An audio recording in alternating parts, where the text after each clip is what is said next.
En el año 64 a.C., el general Neo Pompeyo derrota al rey Antíoco XIII en el contexto de la Tercera Guerra Mitridática.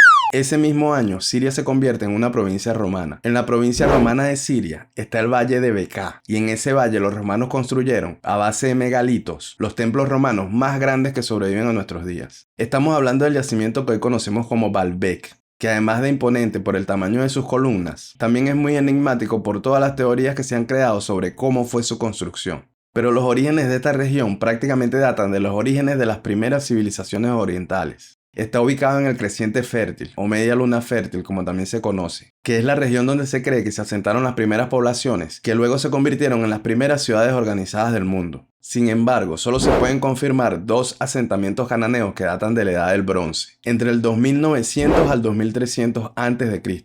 Desde esos tiempos, el lugar se considera sagrado y ahí mismo se construye un templo dedicado al dios Baal. Esta deidad era adorada por babilonios, caldeos, cartagineses, fenicios, filisteos y sidonios, y que, de forma muy resumida, se puede decir que era el dios de la lluvia, el trueno y la fertilidad. Por la región siguieron pasando diferentes pueblos con diferentes culturas, y cada uno fue adaptando la deidad a su propio panteón de dioses, sincretizado hasta el punto de llegar a ser un lugar, otra vez de forma muy resumida, dedicado al culto del dios Sol. Luego, en el año 334 a.C., Alejandro Magno empieza la conquista de Persia y, según Flavio Josefo, llega a pasar por el lugar en su paso por Damasco. Luego Ptolomeo I se hace con el control de Egipto y el templo es consagrado al dios Ra, que es el dios del sol egipcio. En el año 198 a.C. pasa a formar parte del imperio Seleucida y el lugar se empieza a llamar Heliópolis, que significa ciudad del sol, un lugar consagrado a Helios, que también es una deidad del sol. En el año 64 a.C., cuando llegaron los romanos, también hicieron lo propio y lo convirtieron en un santuario, en un principio dedicado al dios Júpiter, que es el padre de todos los dioses y del hombre. Y dije en un principio porque en el lugar también se erige un templo al dios Baco.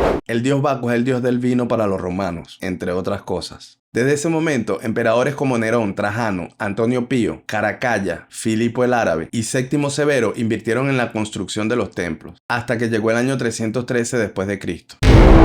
En el año 313 después de Cristo se da el Edicto de Milán, que marca el inicio de la conversión del Imperio Romano al cristianismo. Desde ese momento empieza una carrera para convertir el lugar en un centro de culto al cristianismo. Se construye una iglesia y se derrumban las estatuas paganas. También hay que destacar que el emperador bizantino Justiniano ordenó exportar 8 columnas del templo de Júpiter para construir la Basílica de Santa Sofía en Constantinopla, hoy todavía en pie y funcionando como una mezquita en Estambul, la ciudad más poblada de la actual Turquía. Ya en el 613 llegaron los musulmanes, pero nos vamos a centrar en su etapa romana, y si así lo desean, podemos abarcar esa otra etapa de la historia en otro video. Unos 10.000 comentarios pidiendo el video y yo con mucho gusto y dedicación lo hago. Cumplidos los protocolos históricos, vamos con los templos. Baalbek actualmente es una ciudad del Líbano, y además de su centro turístico, también es un lugar histórico para muchas culturas de nuestra historia. Por ende, es propio aclarar que el complejo posee construcciones de muchos periodos. En algún momento fue reutilizado para convertirlo en un fuerte militar, y algunas de sus piedras fueron reubicadas. También fue afectada por los terremotos, incluyendo el terremoto de 1759 y, cómo no, saqueada en muchas ocasiones. Ahora vamos con el plano para entender mejor la ciudad.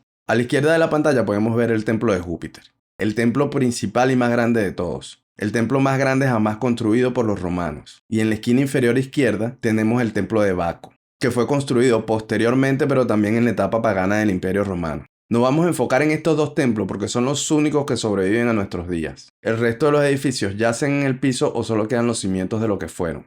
En esta reconstrucción ilustrada se puede ver mejor todo. En la esquina inferior derecha, la entrada al templo de Júpiter y en la esquina inferior izquierda, la entrada al templo de Baco. En esta fotografía de 1895 podemos ver cómo se mantenía para esos tiempos. Es el templo de Júpiter y que aún conservaba parte de su estructura y muchas de sus columnas. Ya para entonces algunas columnas estaban en el piso. Recordemos que el terremoto tumbó muchas de las columnas y otras se vieron debilitadas por el saqueo. Rompían parte de la columna entre la unión para sacar el bronce. Entre tambor y tambor los romanos metían un tubo de bronce y luego vertían plomo para unirlas. Al día de hoy, mientras estoy haciendo este video, tan solo se conservan 6 columnas del templo de Júpiter. 6 columnas gigantes, de las 54 que llegó a tener cuando estaba en pie. Cada columna tenía una altura de 20 metros y un diámetro de 2.5 metros. Ya viendo las personas paradas podemos hacernos una idea de lo grande que pudo ser todo el templo. En esta otra toma se puede ver la parte exterior del templo y como aún a lo lejos se ven las columnas inmensamente grandes.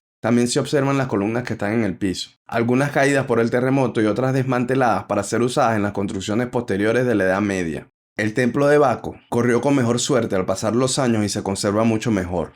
Esta imagen es reciente, y aunque vemos el desgaste de los elementos ambientales y algunas de las piedras caídas, sigue siendo el que mejor se conserva, como ya dije. Este templo es de menor tamaño que el templo de Júpiter, aunque no por mucho. Sus columnas tienen un poco más de 19 metros. Desde dentro se pueden ver los enormes bloques de sus paredes a modo de ladrillos, unidos piedra sobre piedra y encajados perfectamente. Y viendo a las personas en el sitio, nos damos cuenta de la magnitud del lugar. En la Edad Media también fue utilizado como fortificación. Destaca esta recreación de la Edad Media, donde se ve una de las piedras de la entrada que casi se cae. Estamos hablando del siglo XV, en los tiempos cuando fue usada por los mamelucos como fortificación y viviendas reales. Luego, en tiempos posteriores, colocaron una columna de ladrillos que sostenía la piedra para que no terminara en el piso. Otra cosa importante es que este complejo de templos y ciudad fue abandonado luego del paso de los musulmanes y sus excavaciones empezaron desde 1898 hasta 1905, momento cuando empezaron las primeras restauraciones. Desde esos tiempos, el templo de Baco sufrió sus primeras reconstrucciones. Por ende, es propio aclarar que aunque las reconstrucciones son fieles a la construcción romana original, no es 100% lo que sobrevivió al paso del tiempo.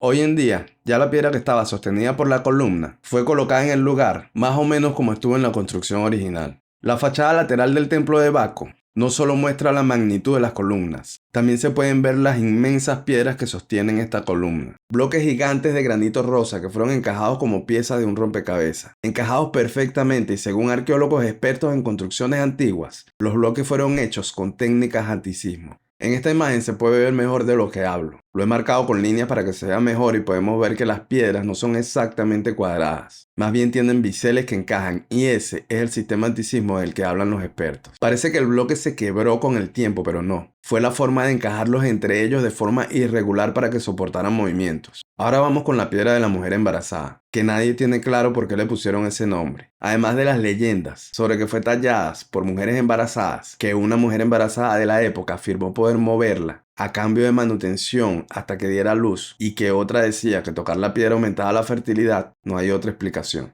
Pero además del nombre, la piedra en sí también es un enigma, y además es la fuente de distintas teorías sobre alienígenas ancestrales o que fue una pista de aterrizaje para naves espaciales. No, como sea. Yo solo me voy a enfocar en lo que sí está confirmado, porque solo me enfoco en hechos científicos y arqueológicos confirmados con estudios serios. Hay un estudio que sugiere, basado en la erosión del monolito, que esta data de antes de la construcción de los templos romanos. En el año 1996 se hicieron cálculos y se determinó que este monolito pesa aproximadamente 1000 toneladas. El lugar donde se encuentra también fue la cantera de donde sacaron la piedra y solo fue movido unos pocos metros porque se rompió. Es probable que sea la razón por la que se quedó en el lugar y no fue llevada al templo. Y para los que se preguntan cómo lo movieron, la respuesta está más cerca del templo que lejos de él. Si vemos esta imagen, podemos ver que las piedras más grandes tienen agujero uno al lado del otro. Estos servían para introducir barras que, usando el principio de la palanca, que ya conocían perfectamente los griegos siglos antes y que posteriormente teorizó Arquímedes, servía para transmitir fuerza y desplazamiento. Luego, mediante grúas que funcionaban bajo el mismo principio, lograban mover estas enormes piedras. Vamos, ya el ser humano tenía 3000 años moviendo monolitos gigantes. Más de 3000 años perfeccionando la técnica para mover piedras gigantes que pesaban toneladas. En tiempos romanos, con recursos y más personas disponibles para trabajar en la construcción, no veo imposible que movieran estas piedras. Sobre todo porque era necesario hacerlo. Era la forma más económica de construir templos y lograr que se mantuvieran por siglos, o milenios como este caso.